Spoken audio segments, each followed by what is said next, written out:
Sometimes I feel like I'm always on the outside.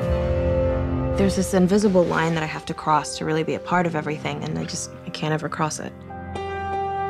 Me too.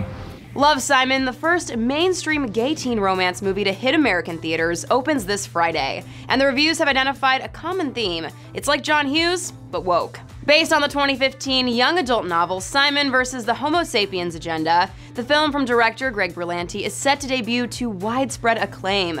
Here's how the critics are praising Love, Simon. Rolling Stone's Peter Travers calls the film a John Hughes movie for audiences who just got woke. He says it wins you over by capturing your heart without pushing too hard for the prize. He continues, "For all its attempts not to offend, it's a genuine groundbreaker." Writing for The Hollywood Reporter, John Frosch agrees.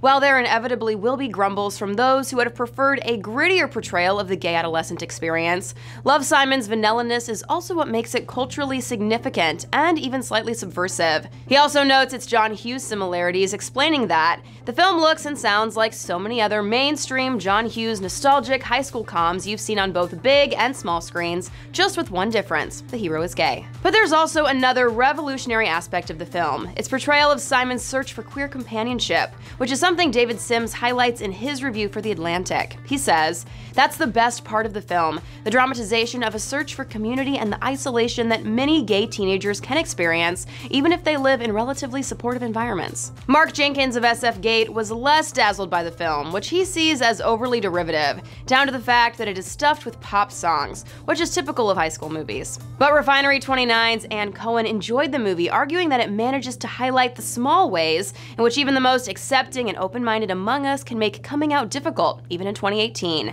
But Cohen felt the film didn't do enough to address the privilege of its white, upper-middle-class protagonist. Simon's idea of the relatable teenage experience, we do everything friends do, we drink way too much iced coffee while gorging on carbs, smacks of immense privilege. However, the reviews have nonetheless remained overwhelmingly positive. The Guardian's Benjamin Lee sums it up like this: "While the struggle to come out is an experience we've seen on the big screen before, Moonlight's middle section handled it heartbreakingly well. It's never played out on such a grand stage before, and at such a vital moment in time." For more of what the critics are saying about Love, Simon, head to THR.com. And let me know if you plan on seeing the movie when it hits theaters March 16th in the comments. Until next time, for The Hollywood Reporter News, I'm Tiffany Taylor.